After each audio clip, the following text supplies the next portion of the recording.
Okay, can we start? Don't worry, it's not going to be me talking again.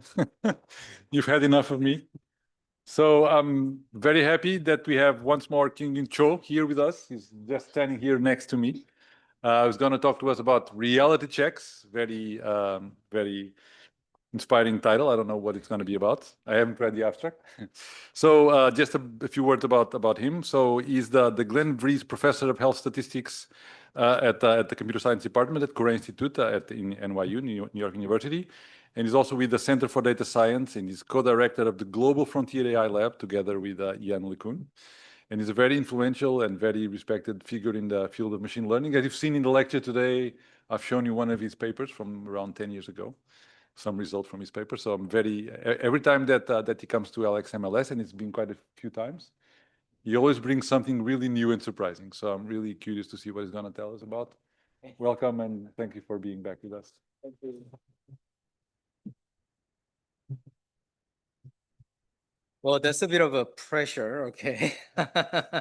So today I thought I'm going to talk a bit about some of the, things that I have learned during the past, let's say, couple of years that are not necessarily so pleasant.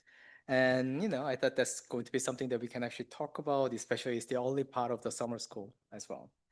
And really, like a lot of the slides are going to be extremely verbose. I almost never make verbose slide, but this one I was thinking so much, but I couldn't actually wrap my thinking around well enough to the point that I had to just write them down. So bear with me. In fact, exactly 10 years ago, I think at ICML 2015, Leon Botu gave a talk. And then Leon talked about this amazing thing that happened to machine learning as experimental science. We just needed one paradigm of experiments that is a leaderboard chasing. He didn't call it leaderboard chasing, but I'm going to call it leaderboard chasing. And then that has just worked. So having this one paradigm that worked over and over the several decades for us to get to that point, it was 2015, so 10 years ago. And then, Leon was talking about how amazing that was. And then indeed, the funny thing is that the Leon's talk was mainly about how this paradigm has come to the end, but no one listened. And then we've been continuing doing the same thing over and over during the past decade, and then we'll continue to do so.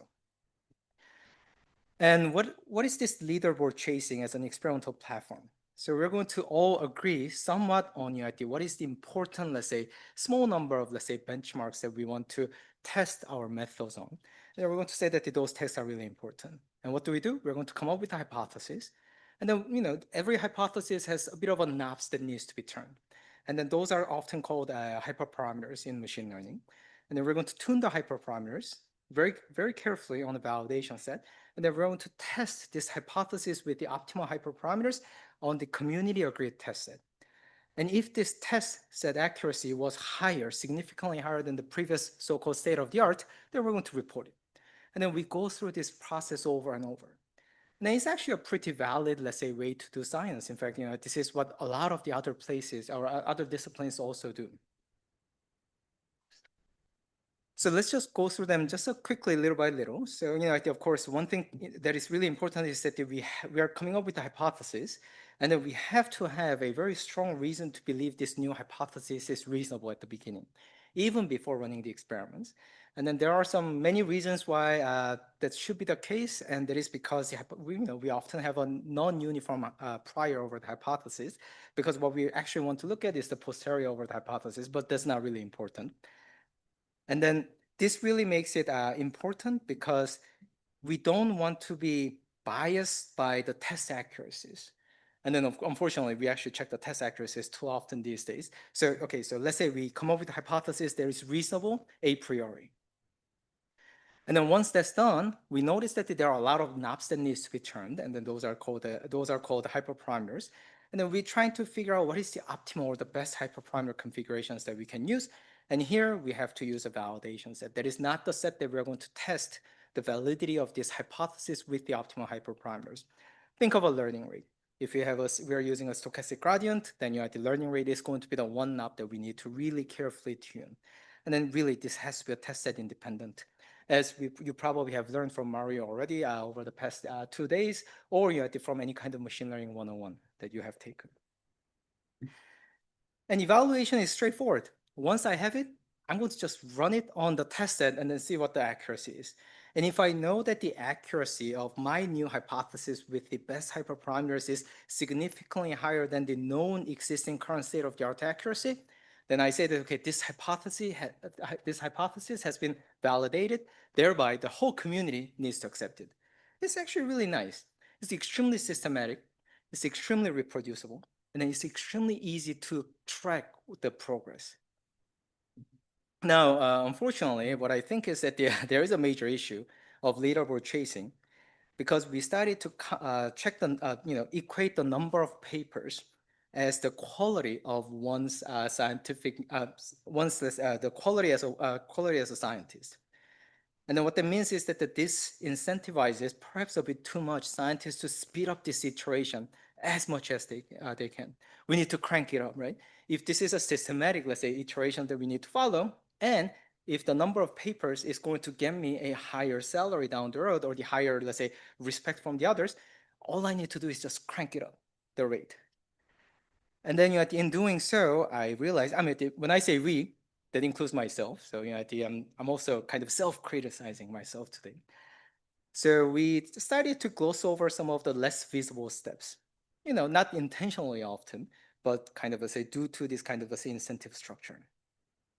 We started to do the random exploration or the sometimes the intuition, but that is often, let's say, pseudoscientific reasons to come up with a new hypothesis. And then we started to ignore the hyperparameter tuning a bit too much. And then also we started to report a lot of things that are probably just a statistical fluke rather than the real thing. And I'm going to give you some of the examples of how that has been happening, including by myself as well.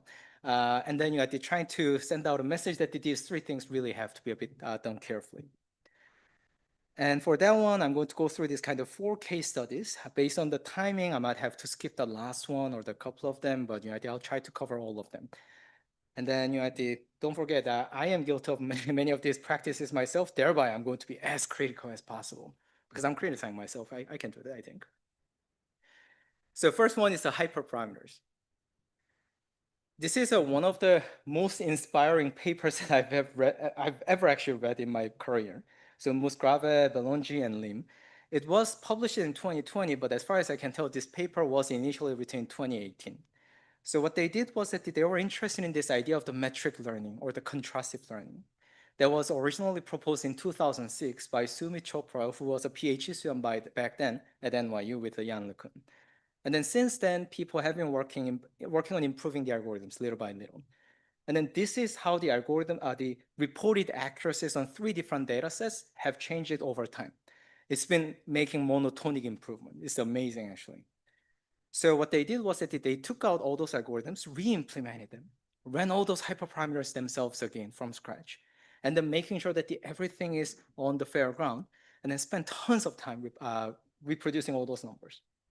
And then that's what happened on the right-hand side, is that according to their reproduction of all those things, it turned out that the algorithm from 2006 worked just as well as the algorithm from just a year before this paper was actually written on all 3 data sets. And in fact, it's not that the accuracies were down. Actually, accuracies were really high, that's true. But it turned out that we could have actually gotten to the same level with the same algorithm from 2006.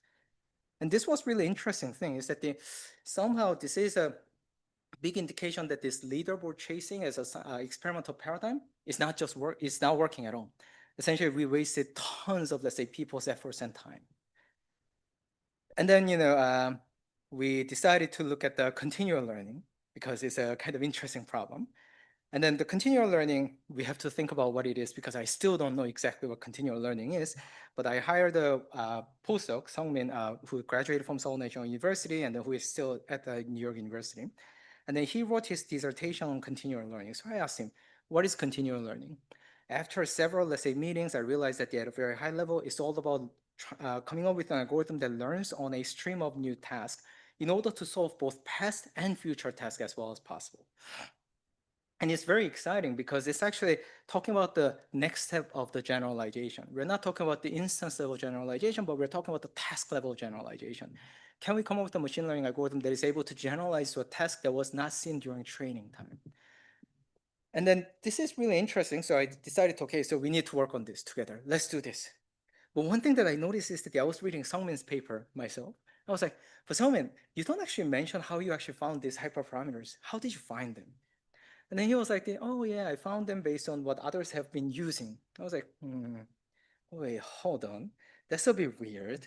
Let's try to look at what people have done. So we went through the about 10 years of worth of the paper on continual learning, and then trying to see what people have done in terms of the hyperparameter tuning. And in fact, it turned out that there were two papers that have proposed the right way to do the hyperparameter tuning, but no one actually cared about it, completely ignored. And we're like, that's really weird. Let's try to do what Suriname Nim did with the contrastive learning or the metric learning ourselves. So we actually re-implemented or used a lot of the existing code. It turned out a lot of the code has a bug to start with, but we had to fix a lot of them. And then we started to spend a lot of time just running all these experiments again from the scratch, doing the hyperparameter tuning in the right way, so that we can check the generalization to unseen task. Now, generalization on unseen task in general is kind of the same possible, but just bear with me. I'm going to just assume that all these tasks are somewhat similar to each other. And then you have, of course, this setup goes to fusion learning, in-context learning, all the things that you can imagine, but we're just talking about continual learning. But I believe that this issue exists for all the other task level generalization problem setups as well. So what we do, this is the usual way of doing the hyperparameter tuning. We have a training set, we have a validation set, we have a test set. So we find the optimal parameters from the training set, optimal hyperparameters based on the validation set, and then we compute the accuracy on the test set. In the case of the continual learning or any kind of task level generalization, this is what happens. We have a bunch of training tasks, we have a validation task, and then we need to have a test task. So then we're going to find the optimal hyperparameters based on the validation test and then test how well this algorithm does on the test. Unfortunately, that's not what most of the people have been doing. Most people have been using the same set of tests, but separate the instances into the training, validation, and test set. What that means is that the hyperparameters, they were assuming that the exactly same set of the tasks are going to be given in the test time as well, just that the instances change. So it's more like the instance level generalization. There is a more naive one. And then that's not really measuring the task level generalization. So we decided, okay, let's do the whole thing using the task level generalization. So we did it. We spent so much time and then so much GPU, let's say hours to run this. And then unfortunate thing is that it turned out that these are all those algorithms that we have implemented. In fact, we implemented even more of them, but some of them simply failed. Their code just did not work. Algorithm didn't make any sense. And then what we saw was that there is no monotonic improvement trend. In fact, rather, there is two groups of the algorithms. And then within each of the cluster, the accuracy has been flat or actually went down. And then we decided to look into each of these algorithms more carefully. And the only difference was that the first group is the one where the model parameters or the computational complexity does not grow with respect to the number of the tasks. While the second group, as you can imagine, ones with the higher accuracy, where the models where the algorithms where the model size grows with respect to the number of the tasks. So if you look at each of these clusters separately, nothing really happened over the, let's say, about 10 years, because if you, not 10 years, I guess, let me see, 20, sorry about that, wait. Oh, the replay, actually, replay is nothing but SGD. So in fact, it hasn't nothing has happened over the 60 years, I guess. But if you look at the ICAR 2017 one, that one, since then, we really haven't actually made a progress. And in fact, more recently, generally the accuracies went down once you did a proper hyperparameter tuning. And then this is true for this kind of, let's say, language model or the vision language model based continual learning as well. Everything is flat or sometimes it goes down.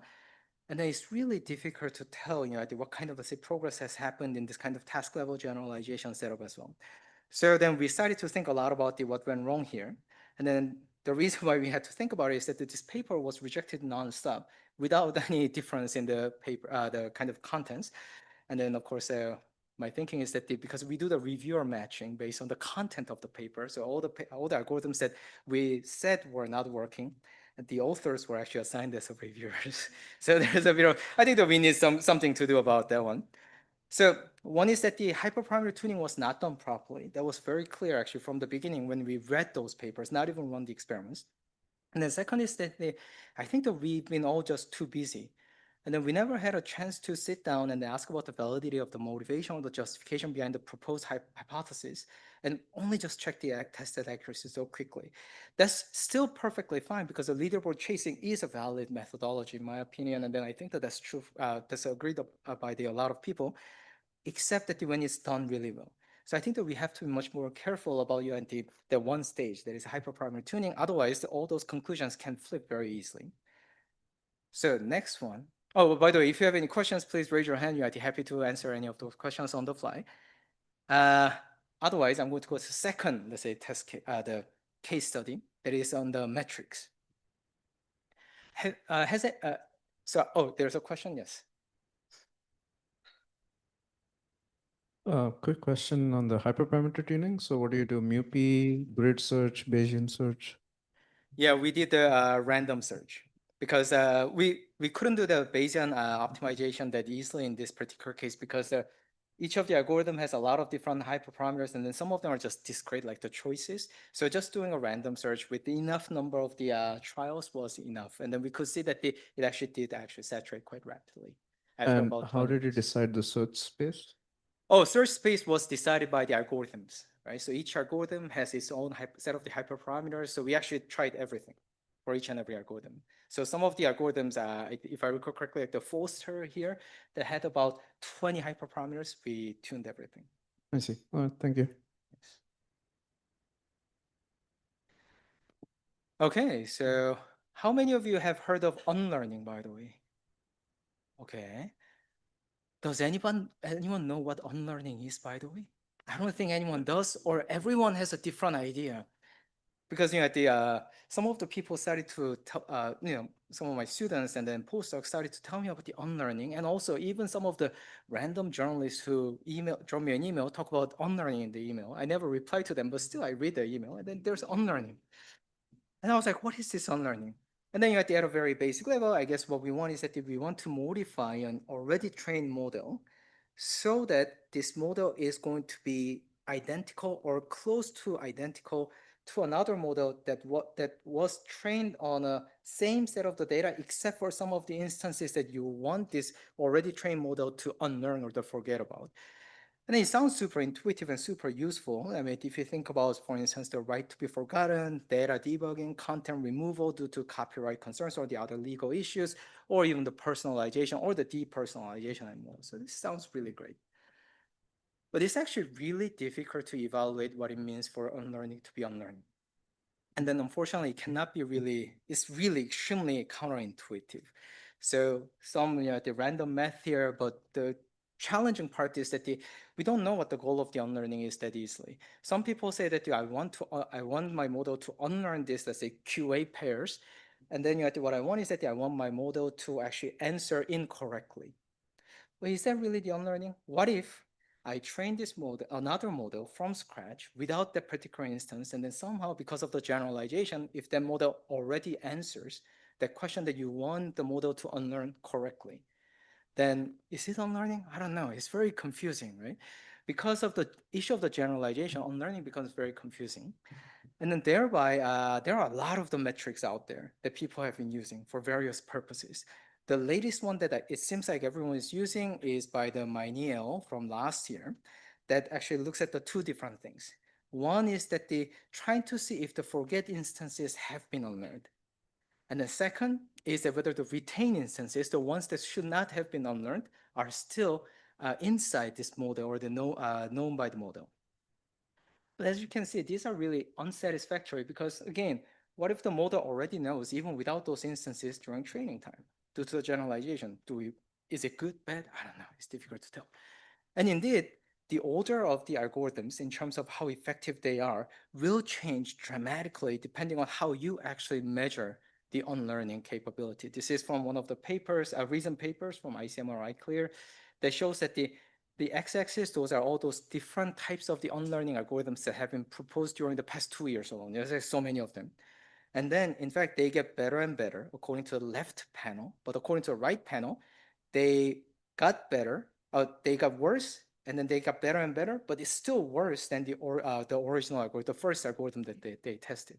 So really, it's really important for us to know about the metric in order to do the leaderboard chasing. So we wanted to see, okay, is this really true? what if we could come up with the simplest possible metric that relies on the least amount of the information about the data? And then we decided to look at this GLOEL's, let's say, paper that was talking about the certifiable unlearning of the instances of the machine learning. It's not really important. I'll just actually skip this. But the idea is that they want to, what we want from the unlearning is actually to make sure that the unlearned instance and then model that would have been trained from scratch without those forget instances should be the same functions at the end of the day. As long as they are same and then we cannot distinguish them, that's perfect. That's exactly what we want. Obviously, we cannot actually compute that quantity that easily. However, we can actually approximate it by saying that, well, we're going to look at some kind of KO divergence, both directions. One direction is from the, let's say, unlearned model to the retrained model. And then the other one is going to be retrained model to the unlearned model. We're going to ignore the entropy terms because we wanted to just make it into precision and recall. So we can measure this similarity in the functions by looking at the precision and recall metric. And then we decided to look at, well, how well do these unlearning algorithms work? And then do they actually result in a different function, different model? And of course, we wanted to be like thorough by just throwing the GPUs at it. So we were like, okay, but every time we train a model, there is a stochasticity. We're going to account for that by just training a lot of models, look at the average. Now, we might want to look at the worst case or the best case, but let's say we're going to just look at the average. And then we did all those experiments. It took a lot of time again. And of course, this is not a realistic thing to use in reality because we have to retrain the model over and over, actually many, many times to get this one. But we did it, at least for we wanted to check, if that's a case or not. And then unfortunately, it turned out we tested a bunch of the usual kind of, let's say, suspects in the unlearning literature. For instance, they do the gradient ascent. So they're going to just flip the sign in front of the loss function. They're going to do the gradient descent. They're going to actually do the 1 minus probability instead of flipping the sign in front of the log. Or the direct preference optimization. They're going to say that the unlearned one should be always lower, and then the others have to go up. NPO, I don't even know what it refers to. Something preference optimization, I think. And then the final one is that what if we just retrain the model by removing those forget instances? And then what you see here with the orange curves are the ones that actually measures a similarity in terms of the function, what it actually computes. It's all completely flat. And then flat coming from the base to the all the ways to retain only. On the other hand, if you look at the blue curve that actually computes the kind of, say, tofu metric, there's a forget metric in this case, it gets higher and higher generally, although it's not perfect. And then what it actually tells us is that these unlearning algorithms actually don't do much. Actually, almost nothing. It doesn't do much. And then we are measuring only on those forget instances, the similarity of these functions, and then they're effectively same. And then similar thing for whether these algorithms are able to retain things. Everything is actually more or less flat. And then this really tells us a lot about how the choice of the metric, which comes from the choice of the problem setup, is really important for the leaderboard chasing. Because some people have been chasing the leaderboard based on this kind of metrics. And in fact, it turned out that whatever the algorithm you use, these are pretty much the same functions. I don't think you can actually distinguish those two models unless you use a metric that are very, very specific to what you wanted to see. So this one also gave me a lot, my collaborators and I a lot of things to think about. And then what I realized is that there is a bit of a tendency of the community at the moment just jumping on, writing papers, and then doing the leaderboard chasing even before the leaderboard is set up. And then thereby, if the leaderboard is not set up, you don't know what you're chasing, and then people are still chasing. And the number of papers in the unlearning literature is actually growing at an amazing rate at the point. And then it's almost like it's a meta p-hacking. We're going to change the statistical testing where I'm going to actually have a p-value that is going to be lower than whatever threshold we want. And on the right-hand side, you're going to see a table. So there's a nice, let's say, a review paper from Liu et al. This year on the unlearning algorithms and metrics. And then what you see on the right-hand side is all the different, let's say, unlearning algorithms that have been proposed since 2022. So it's been about 3 years. And then this list is only growing. Feels like it's time for us to kind of take a step back and then breathe first, yes, and then rethink what the leaderboard actually should look like if we want to actually do the leaderboard chasing. So this is really not a great situation for now. So any questions on the unlearning side? Because I don't really have too much answer there because I don't think we have actually even agreed on what it is. Right. So what kind of, let's say, models? This is actually a language model, LLMs, at the fine-tuning side. So we start with the already pre-trained model fine-tuning. That's probably one of the reasons why all these models actually end up being more or less same. Yeah.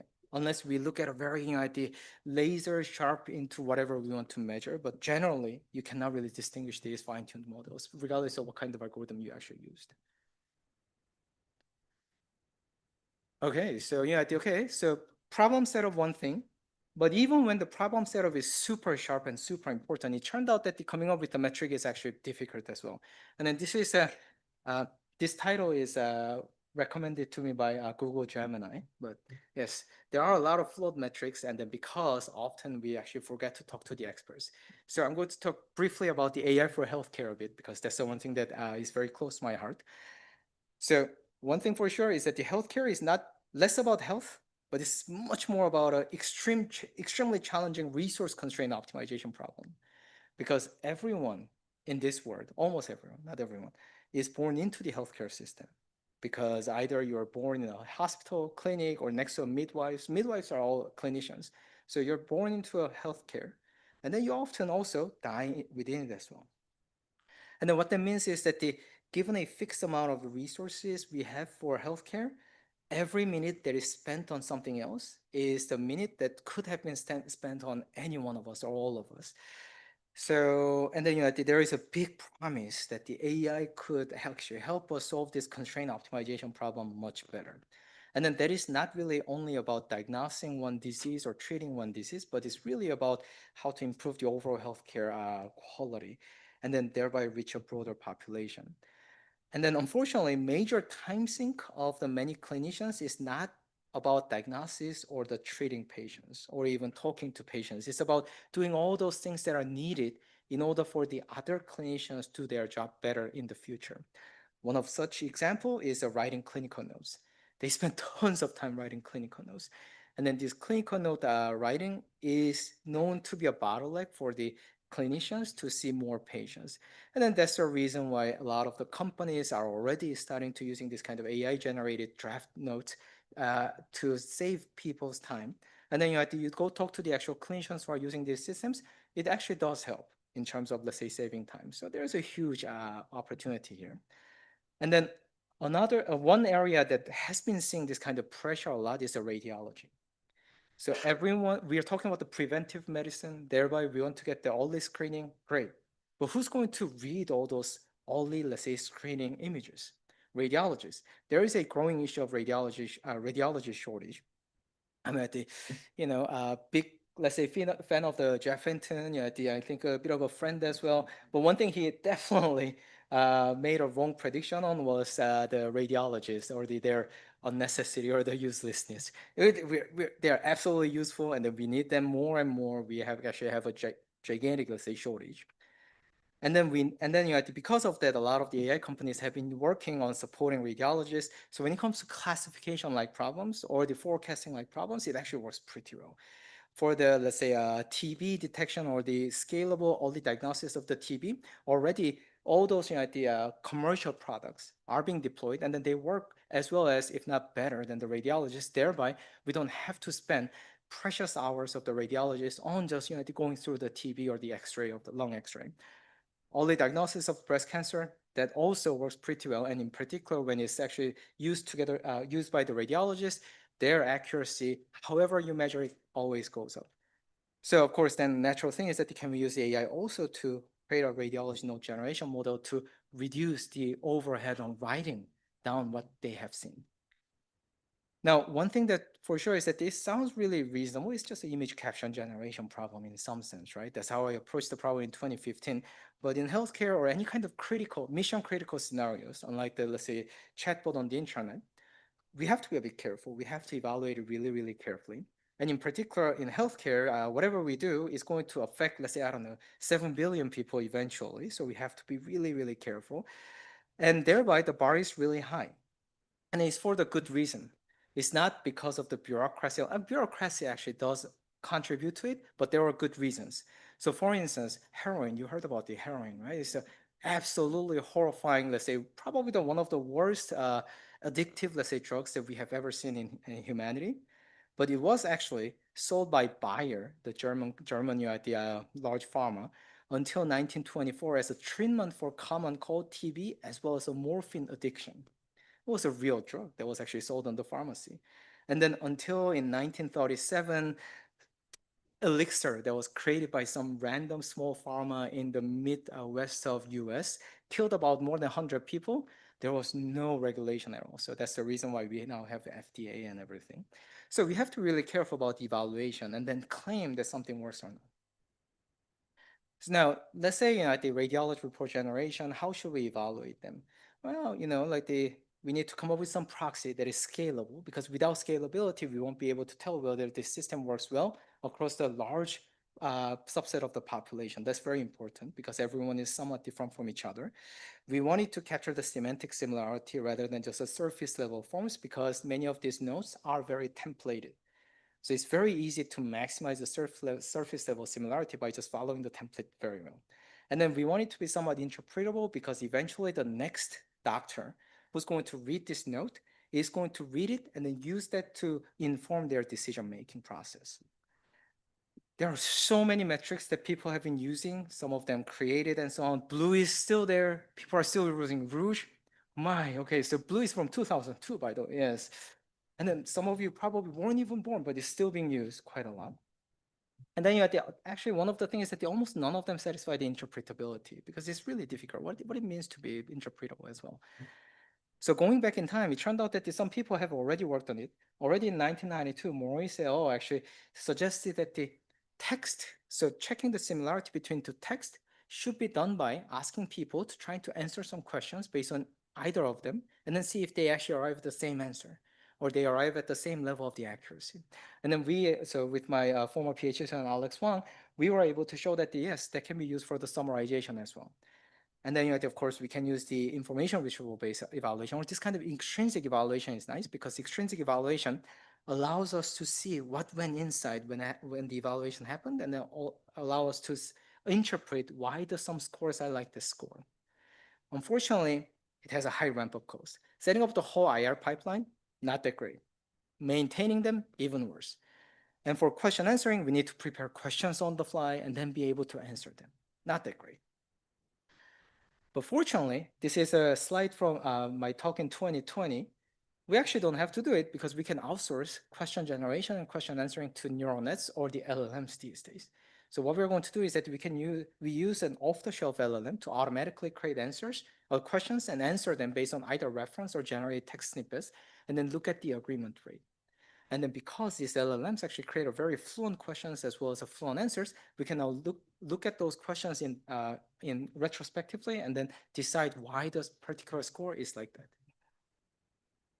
So this is a manuscript in process. Again, the details are not that important. I'm going to just continue, but you can trust me that it works really well, because we decided to evaluate this evaluation metric really, really carefully. So we worked together. This is a work jointly done together with the NYU's hospital. There is a Langone Health. And so we decided to really recruit the 3 practicing clinicians. They are very busy people, because every time we take away their time, of course, we're taking away the time away from the patient. So we always have to be a bit careful. But we ask them to sit down and assess 150 pairs of the clinical notes, generated ones from different systems, and also ask them to assess 300 automatically generated questions each, to see if those questions make sense. And it took some time for us, because we need to convince them that it's scientifically amazing, it's going to help them down the road. And then it turned out that this actually makes sense. Indeed, the radiology nodes that are deemed to be similar to each other, or deemed to be different from each other, and then one is better than the other, then there's going to be a high level of, not always, but a very high level of the agreement between what the clinician said and our metric said. That's good. And most of the automatically generated questions were also deemed clinically or medically relevant by these clinicians. And we're like, great. Now, what's the next thing we do? Because we want to do the leaderboard chasing. So we decided that we're going to do the leaderboard chasing of evaluation metrics for the radiology node generation. And then what is the right metric there? Metric of the metric is that you are going to look at the correlation between what the clinicians have actually, assessed and then what our metric says. I think that we should have used a better, let's say, correlation metric, but that's not that important here. So that's what we have done. This 0 point, let's say 125 is pretty reasonable. And then these are all the previous ones that people have been using to say which of the algorithms are better. 0.05, and then in fact the blue, using only up to the 2 bigrams, has the highest correlation among the previous metrics that people have been using. And then some of them even have a negative flip, but these are so small to the point compared to what we have done, to the point that they're actually not that meaningful. And then it's very easy to see when you look at the actual nodes. And the worst thing is that we tried the 3 different models that were released over the past year and a half or so by the various groups. And then we decided to look at, according to these metrics, which ones are best. And the interesting thing, because we know how these models were created, what kind of data was used, we know that it should be the ABC. So A is the worst, B should be more or less similar to A, but slightly better, but C has to be always better. Most of the metrics, except for the sentence embedding score, the Myra2, the third one, C, is worst. But when you look at the actual nodes yourself, even if you're not a clinician, you can tell that the Myra2's actually nodes are better. But somehow these metrics, because they rely a bit too much on either the non-clinically relevant, let's say, language models or the embeddings, or they only rely on the surface level similarity, they don't capture that one. But when you make a metric correctly, then it does actually show you exactly what happens. And then because we have the question answers, we can tell exactly why that happens. The reason is that I don't have that in this slide because I don't have time, but the Myra2 hallucinates the new concepts that were not in the reference less. Thereby, we get a higher score there in general. And then this was a good kind of a lesson to learn, because it turned out that the reason why that's been happening in this field, which is extremely, extremely critical, is a very important, but also at the same time, this is not a problem where you want to make a mistake. But I think that we tend to believe, perhaps a bit too much, that a widely accepted practice in another field will apply directly to a new field. I mean, and then it's been happening over and over, right? So using blue or the rouge for the image caption generation, that's a horrifying practice, right? But I wrote a couple of papers doing this, showing that, the blue score went higher. Great, awesome. And then using the, let's say, blue score for checking the quality of the dialogue generation system, open-ended. Obviously, it doesn't make any sense. Open-ended story generation, it just doesn't make any sense. But we've been doing that one, and then a lot of people are still doing that. And then there is an issue that no one checks whether that makes sense or not. And I think that's because it's easy to make the same mistake at the cost of the more publications. We can realize our mistakes, and if we could do that while making also papers as well, everyone is doing that instead of, let's say, trying to figure out the mistakes first. And then this really is happening a lot. And then we have to realize that the proxy metrics are always proxy. And then somehow we're talking about the long time ago today a lot. So this is a paper from 2016 that actually did some kind of a retrospective on the MS COCO image caption generation challenge. That was one of the first challenges that happened for the image caption generation. On the left-hand side is the let's say, top ranking method based on the blue for rouge, medial side, or all those different automated metrics. And the right-hand side is because they ran the human evaluation campaign, is the top ranked methods based on the actual human, let's say, evaluation. And then what you see is that except for the top one, the Google system, the other systems ranking was flipped. And then some of those methods that did not show up here on the left-hand side showed up on the right-hand side. And just, to brag a bit, the Montreal, Toronto was my team. Yes, we did pretty well in terms of human evaluation. But of course, we were writing paper based on the Blue 4 as well as the Rouge back then. So yeah, I think that it's important to think about when the problem, what is the way for us to measure things? And then sometimes the metric doesn't come out automatically. We have to really work hard with the expertise or experts in order to ensure that we are not setting up a leaderboard that is chasing a ghost. And I think the radiology node generation, I think that we've all been chasing a ghost. I don't know which direction we moved to, unfortunately. So let me see. Do I probably, okay. All right. So final thing, it's about the wishful thinking. So it's going to be slightly more fun. So the scaling laws is all the rage, right? I mean, it's really, so from my understanding again, because everyone has a different, the definition of what a scaling law is anyway. Especially in machine learning, my understanding is so scaling laws refer to a set of simple mathematical relationship between the amount of computation, and then this can be in the form of memory, computation, number of data points, whatnot, and the predictive accuracy. Again, this can be in form of various different things like log probability, sure, 0, 1 loss, whatnot. And then somehow this simple relationship exhibit a very simple log linear relationship. So the actual, let's say, form is not that important, but it simply says that there is some linear relationship between these two. And then often this can be actually explained as the convergence rate of a statistical estimator because we're working with the statistical learning, but not always. And then since the Kaplan et al. 2020 put out this paper with this figure 1, everyone is now looking for the scaling law. And there are actually a good reason why they are doing so, because once you actually have this nice scaling law, given the constraint, you can now solve the optimization problem in order to find the optimal amount of the investment you need to make in order to achieve a certain type of the performance. Joe laughs, I understand, yes, but that is exactly the thing, right? Because computation is nothing but the amount of dollars.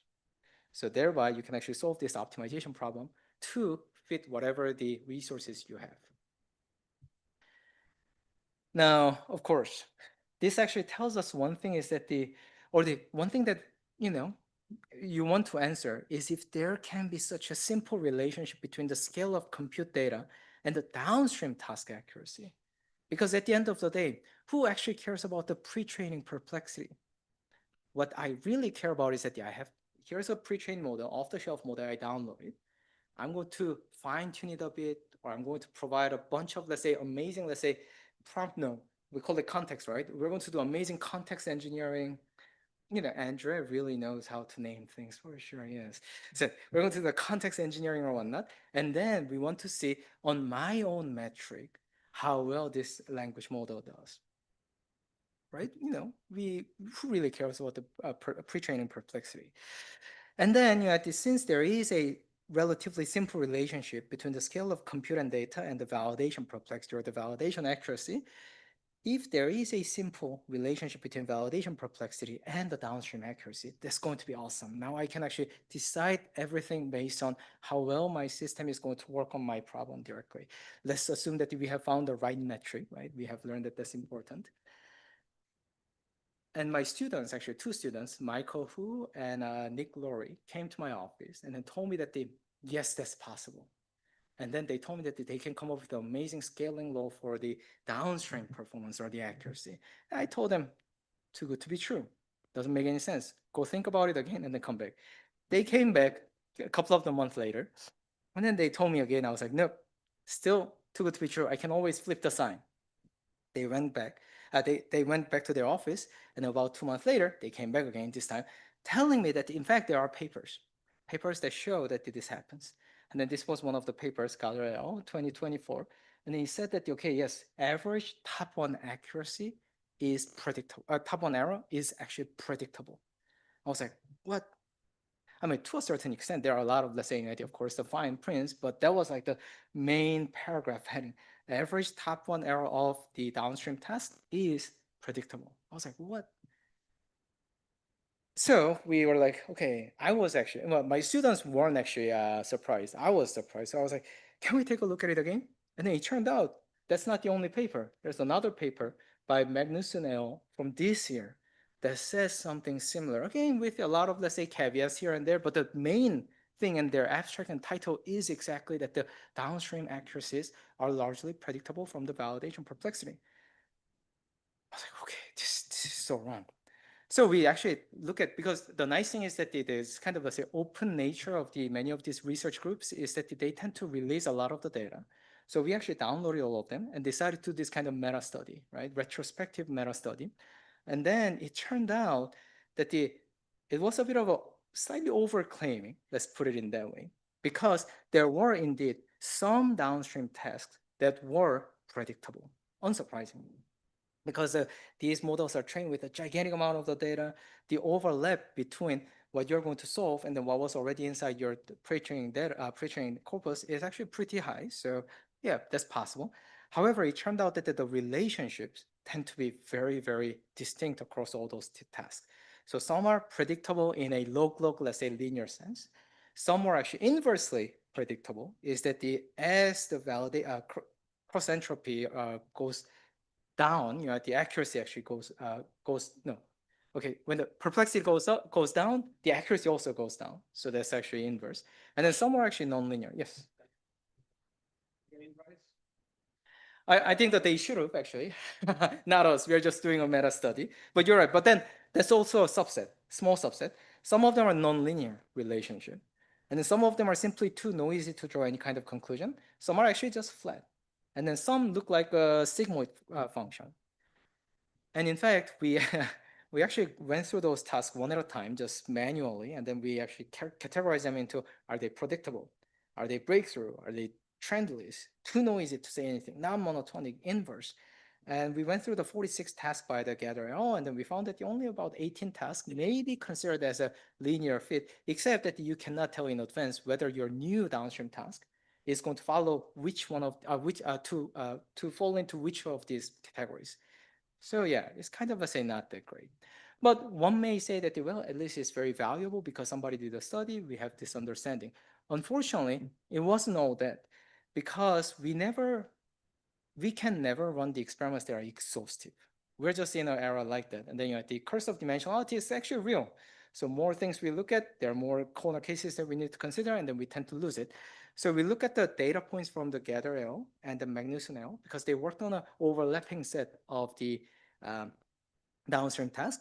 So we could, for some of these, we could actually overlay what they have said and then what they have measured. So in the case of the MMLU, you see that, okay, so generally it sounds good, except that they're looking at two different parts. And then BullQ, the Magnuson L's conclusion was that there is no trend. But if you look at a Gather L, maybe there's some trend. Now in the case of the common sense QA, maybe so, because everyone has been looking at different, let's say, aspects of the models or the range of the hyperparameters. Thereby, the conclusions are almost always very, very narrow and then sometimes missing the big picture. And this is a Gemini created, let's say, image, and then that's exactly what happened. I asked it to actually draw the picture of this one, but essentially it's impossible for us to look at the whole thing. And then all those so-called laws that people are deriving obviously are not going to be the laws because they don't really apply even in this small range of the, let's say, cross entropy or the perplexity.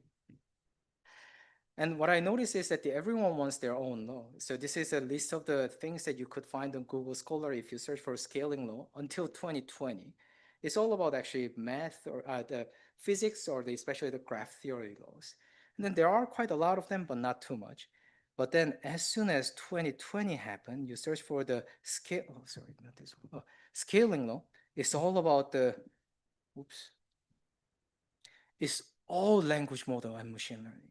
Then there are so many of them. There are already tens of thousands of papers that tells us about the scaling laws of some machine learning algorithms or the language models. And I somehow feel like that's probably not the case that everyone found the amazing law that's going to generalize. We'll be surprised if we have 100,000 Newtonian, let's say, classical mechanical, let's say, laws. Someone will be like, most of them are wrong. And I wonder which ones are actually wrong or correct here. And then this is actually not the first time it happened. And it already happened in the network science or the graph theory, empirical, let's say, graph science people about this power laws. And in fact, it's a nice, let's say, piece by the Stumpf and Porter about titled "The Critical Truth About Power Laws." And then what they are talking about is that we can always see power laws whenever we want, if we decide that that's the important thing that we want to write for our purposes. And then what they actually recommend is that it is probably the right way to think of this as just a ubiquitous, let's say, phenomenon. Nothing special. In other words, we don't have to actually write one paper for every power law that we identify, and then using them for whatever we want. So I don't know, this already happened, and we're actually going through the similar probably phase. But by the way, it's still, I think very, very important because we use this in order to, for the practical purposes. So I think there is a time for us to think about what is the science and then what is the actually product development. And then this scaling law phenomenon, we probably should stop wasting our time and then let the product development people to figure out for their particular setup, what should be the right, let's say, linear fit between whatever their resources they put and then the output they get so that they can do the optimization there. So of course, we decided to do a bit of a retrospective ourselves, and then what I think is that we're all kind of, let's say, we love, let's say, physics. Well, some of you love physics, and then what we see is that we tend to, I think, to look for the parsimony a bit too much, to the point that we have to find the unrealistic or the non-existent parsimony or the parsimonious laws there. And then because of that, we find any law, and then we're going to just run the experiments to the point that we can actually, to the extent that we can do, and then we simply throw it out there. And then I think if we want to say anything as a law, not the legal law, but the scientific law, I think that we have to be a bit more careful and then test it much more thoroughly before we can claim that, okay, this is it. Not that we can throw, let's say, 10,000 laws out there within 2 years, or actually 5 years, we're 2025. Yeah, and then what is really interesting is that we have to actually run the experiments pretty carefully because otherwise, we can always find something new. So it's great.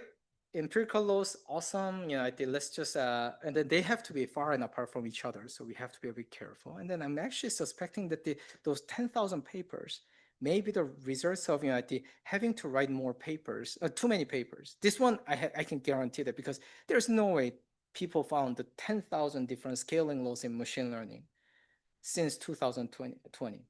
I don't know, 10,000 sounds just too much, right? And then how many linear functions can there be to start with the number of the things that we are concerned about? Not a lot. So, okay, just to wrap up, I want to actually emphasize once more that the leaderboard chasing, in my opinion, is a very valid approach to research, and it's actually great because this really allows us to progress really a lot at a rapid rate. So I think that we want to do it, but we want it to be valid. And to do that, we have to be very, very careful in setting up the whole leaderboard. And then once in a while, however careful we set it up, we realize at some point that, okay, this leaderboard becomes invalid because as we go into a completely different realm or the different site, then we're going to reset it up. But it doesn't have to be something that we do it just quickly. It doesn't have to be done quickly. It has to be done very carefully. And then it really does take a lot of efforts and a lot of time to set a problem carefully. On the case of the radiology node generation, it took me about 10 years working on the radiology problem, in particular the medical imaging, to figure out that, actually, we really have to get the ratings from the clinicians. Who knew? Yes. So we can't really skip it, unfortunately, no matter what and how. By the way, of course, all those things I just talk about as if I kind of identified it, started it. Absolutely not the case. There are so many people who have been spending enormous amount of efforts to perform reality checks on the very apparent but often false progress based on the leaderboard chasing. I think that Sarah and Noah are actually sitting here. The leaderboard illusion is actually a really nice paper to read. I highly recommend it there. And then some people have been actually pushing to build a better ways to come up with the leaderboard or to design the leaderboard, such as the Dynabench, where the benchmark actually changes on the fly, so the leaderboard doesn't have to be static and all those things. And of course, there is a nice initiative called the ML Reproducibility Challenge, which is actually still happening. It's been about, if I recall correctly, 7 years or so. And then a lot of students are actually spending night and day trying to reproduce results, and they realize some cold hard truths that not a lot of them are actually reproducible that easily. And that actually concludes my talk. Thanks for listening. And yes.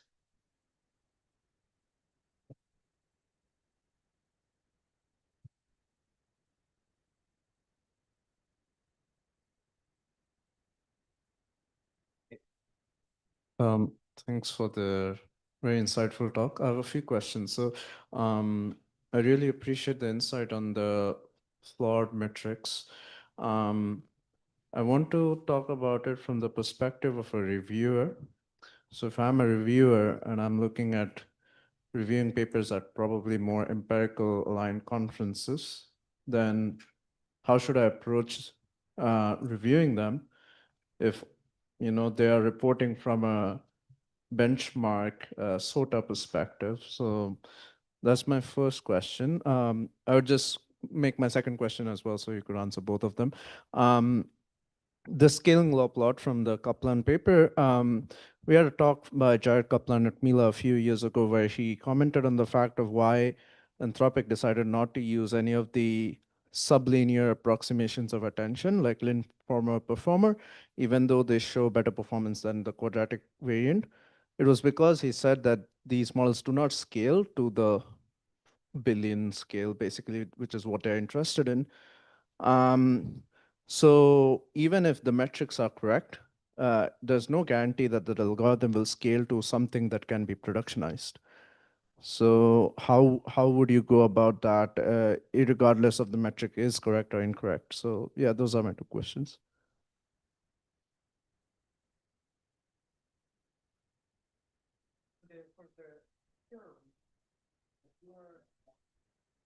Oh, sorry about that. Yes.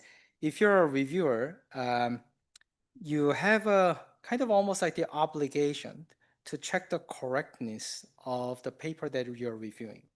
I don't think the significance or whatnot, novelty, I think those are all secondary things. The reviewers are there to check the correctness of the submission or the paper so that the entire community doesn't waste time. So what that means is, but then these days, because I think based on my own experience of being both a reviewer and then program chairs and whatnot, is that there is a weird, let's say, obsession with novelty, significance, and whatnot that I do strongly believe that none of the reviewers can actually assess. So what that means is that whether so according to the benchmark previous state of RT was this, and then we got this, shouldn't really matter unless they can actually specify exactly how that happened and then why that happened. So as a reviewer myself, often I just ask them usually, how did you find the hyperparameters? Almost no author can answer that, with a straight face anymore. And then I'm going to ask them, oh, are these numbers from the leaderboard the right thing? Again, no reviewer, no authors can actually answer that question with a straight face anymore. So yes, it's difficult, but you gotta do it. That's what we need to do. And unfortunately, that's a reviewer's job. So I'm not going to go into why that has happened, but I think that's the thing. Second thing about the scaling law, that is actually exactly the issue with this kind of scaling law is that it's extremely prescriptive. It sounds like we're going to fit this and then we're going to push it a bit to extrapolate and then see what happens. But that is still under the constraints in which these data points were collected. And then it actually describes much more of what is happening rather than prescribing us of what needs to be done in terms of the algorithms and whatnot. So let's say we fit this, let's say curve, using the current architecture, let's say that doesn't use a sublinear attention or whatnot. It doesn't really prescribe us how we can actually go beyond this curve by changing the data or changing the algorithm or changing the problem itself. So one of the things that I didn't put here, but one of the reasons why I'm not really a big fan of many of these kind of linear laws is that they are way too descriptive. I don't think we need to spend too much time on that kind of descriptive, let's say, statistics. I think the machine learning is all about generalization. These laws should also generalize way beyond what it's doing. It generalizes little on at the tail, but it doesn't necessarily tell us how to go beyond it. But yeah, that's what I think. Yes. So there's no reason we can expect that this will tell us or inform us what to do in terms of the actual algorithms or not. Oh, thank you. Oh no. Really? Really? I was sure there were a bunch of hands behind me. Okay, I want to ask you a question about this Magnuson paper. Okay. So what I remember about this finding was it was not really like pro scaling laws. It was basically a finding that was negative about scaling laws. It was like, just do this single test at low cost, and that gives you about as much information. Mm-hmm. So I feel like you kind of lumped us in with the other scaling laws stuff. What's your gripe? No, so well, by the way, thanks to actually the authors of both of the papers, because we could do the meta kind of study out of that. So one thing is that that kind of transfer from one task to another also cannot really happen based on this kind of thing, is that because every task has a different thing. And then also what we saw is that it's not that we're actually criticizing anything here, is that it's just pointing out that it's really difficult to draw this kind of, say, conclusions because we tend to look at only a small slices of the reality. So it was actually great because we had these two papers that had the overlapping task, and then thereby we could actually do the meta study showing this kind of, let's say, findings. So no gripe, but I think If I recall, I think the Yeah. reviewers wanted us to look even more to the right in those graphs, but I might be misremembering. But I mean, possible. Reviewers are imperfect. you as can we only know. do so many experiments. right? Yes, Yeah. exactly. No, thanks for a great talk. Thank you. Hello, thank you very much for the presentation. I have a question about information retrieval evaluation that you used. You talked briefly about it. I would like just to know more about it. Why did you use it and how did you use it? Yeah, we actually use a QA-based evaluation.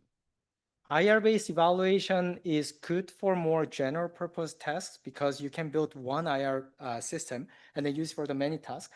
But for special domain like the clinical notes generation or whatnot, setting up this kind of IR system is not trivial. What does it mean to have the information space of the clinical notes? So we just use a QA-based one. And then the idea is actually what is written down here. So you can read the paragraph as a reference clinical note or the radiology note, summary as the generated radiology note that is based on the same radiology image. And then what we do is that we ask the language model to generate, given either of this, a bunch of questions, multiple choice questions that are clinically relevant. And then what we do is that we use a language model to answer them now using the other side. So if trying to answer the questions that were generated from the reference using the hypothesis and vice versa. And then we look at the agreement rate. That's what we do.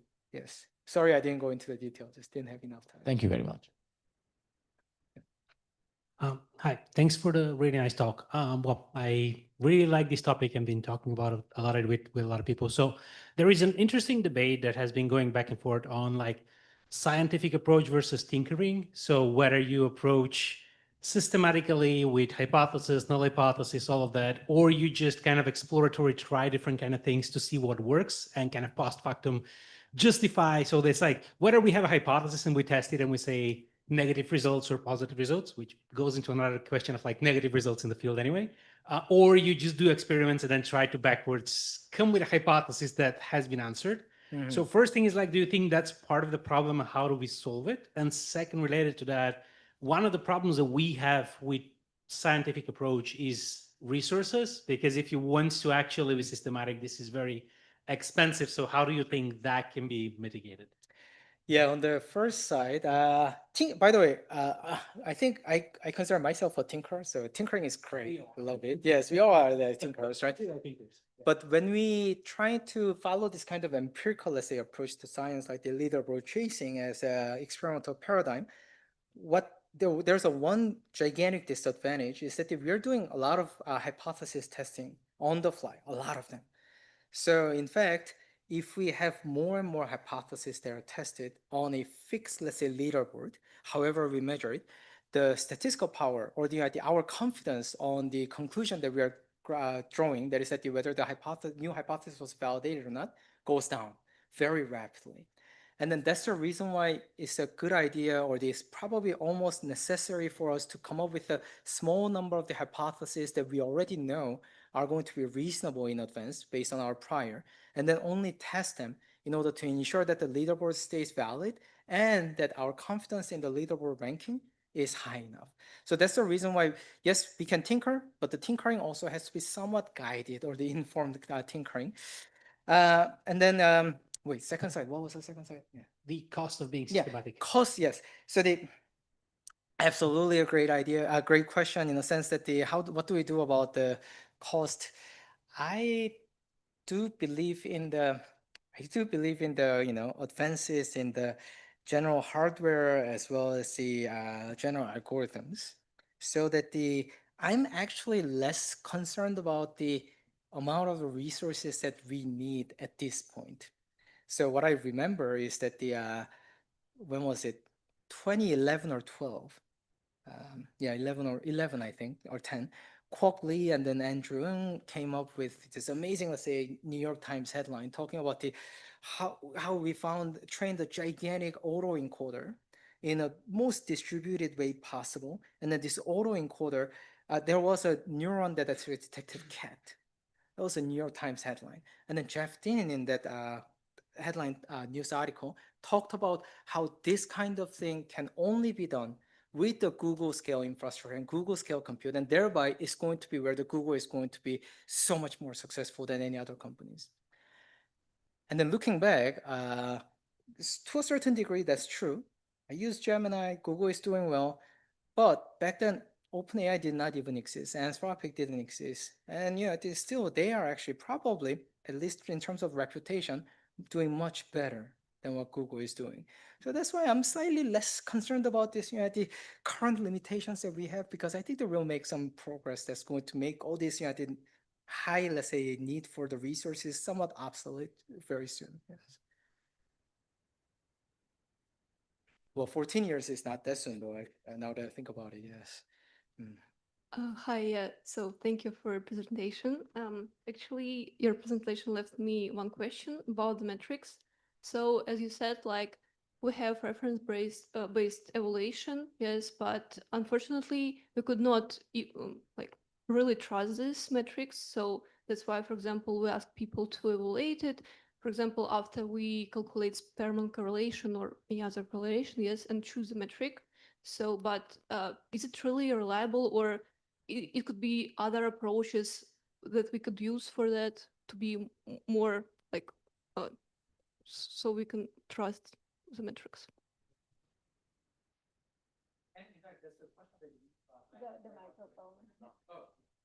I don't know why, but okay, that's the question that you should ask actually Andre Martins, one of the organizers, because he can tell you all about the reference-free versus reference-based, let's say, evaluation, especially in machine translation, right? But you're absolutely correct. This one, all these things require the existence of the reference, and then we need to have a trust in the quality of the reference. So far in this particular domain, we can actually trust it because many of those radiology notes are actually written by the trained radiologists and are reviewed also by another trained radiologist.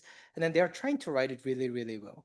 And they have a good incentive to do so because they are the ones who are going to read others who have written it as well, and then what they have written themselves in the future in order to make a decision.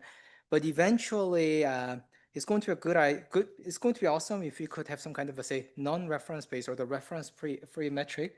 Unfortunately, to do that, we need some notion of we need either a huge amount of the data that actually tells us about the quality, or we need some kind of utility function that we can now use and then try to approximate. But in the case of the healthcare, we would like to say that the utility is to make everyone healthier and happier. But of course, it's much more complicated because due to the complication involved in the whole healthcare system. So it's not clear what the utility function itself is. So figuring that out could be an interesting thing. But once we figure that out, maybe we'll be able to come up with a reference-free evaluation metric as well. But not yet, I think. Okay, thank you so much. But sorry. No. To that note, in building the the metric, taking into account the same the entire system with the question answering generation, how do you measure the completeness of covering the entire task? And if so, what if it applies for the specific subdomain? I would call them that, but they might be, areas like in detecting TB. How do you apply or transfer that onto other areas? Yeah, absolutely. So I think what you just pointed out, that is that the completeness of the assessment or the lack thereof is probably the gap between 0.125 and 1. I think that may be the reason. So we try to, of course, context engineer a lot in order to make sure that there is a diverse set of the questions coming out of the individual nodes.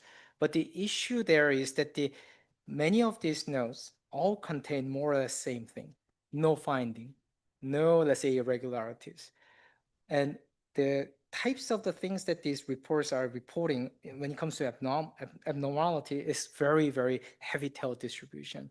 So many of these language models we use sometimes don't even know some of those terminologies or the phrases or what they mean. So they cannot often generate the right questions. And then we do notice that because I didn't put it here, but we did a lot of analysis of the questions. And then many of the questions where the clinicians and then this metric agrees well with are on the more or less more frequent, let's say, concept, more frequent findings. On the other hand, for very, let's say, rare findings, we do see that these metrics actually do suffer because either they completely forget about it or they actually ask a wrong question as well. So how we actually go into the more completeness, I think that the first thing we should do is to ensure that we're using a Llama 3.170 billion parameter model, probably a big mistake there. But yeah, they're using a better kind of, let's say, underlying models. And then perhaps we need to either fine tune or somehow sway toward the more medicine or the clinic, let's say, aware models. I think that would be the first step. Later steps, I don't know. I mean, we'll see, yes.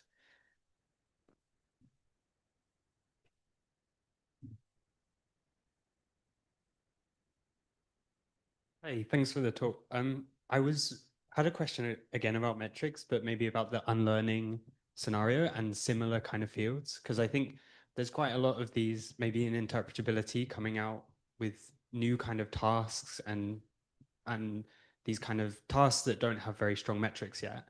And I was wondering if you had any intuition about what's the best way to kind of know when we do have a good metric, or ways to kind of think about when we do that, or the kind of things that these metrics need to satisfy to feel confident in these kind of in leaderboard climbing in these new fields.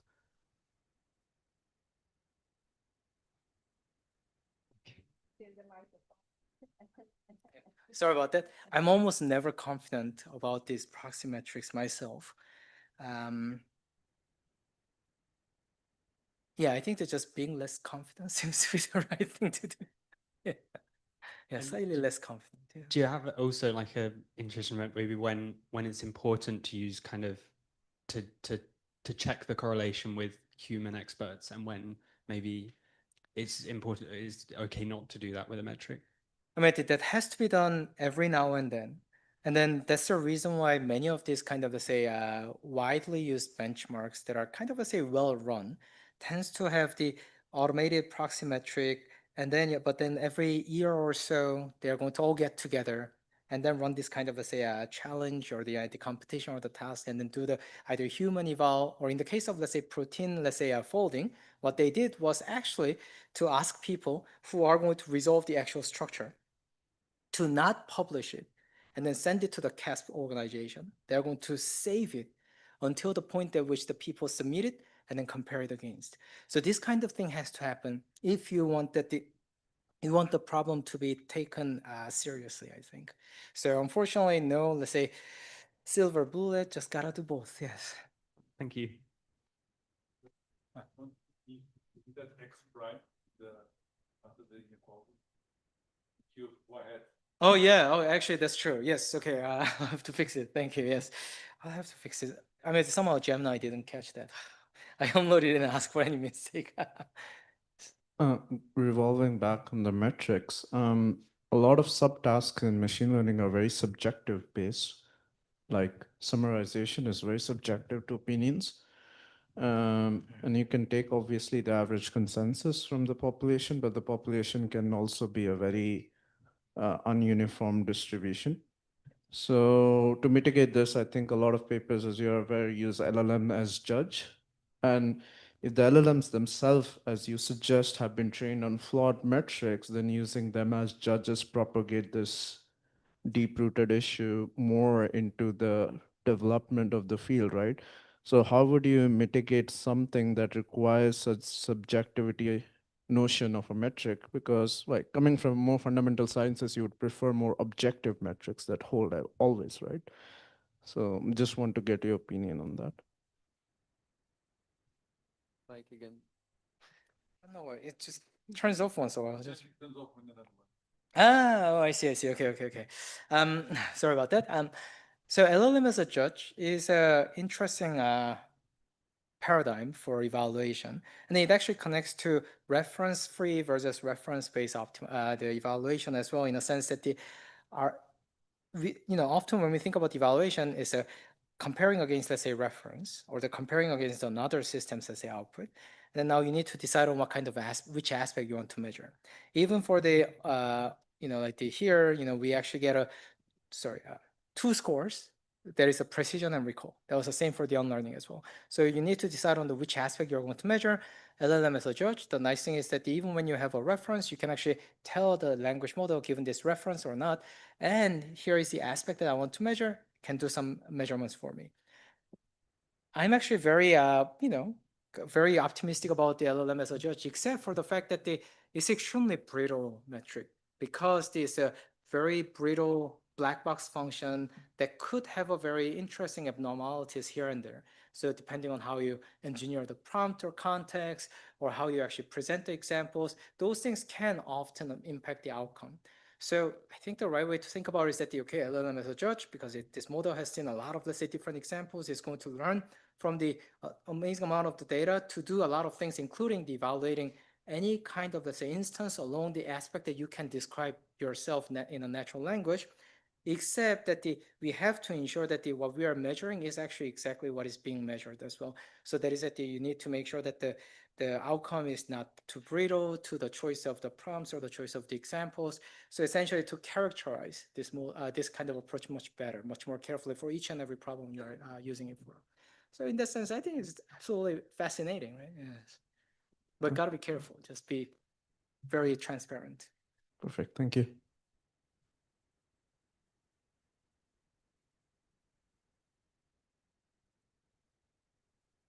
Okay, let's thank Kyunghyun. Thank you.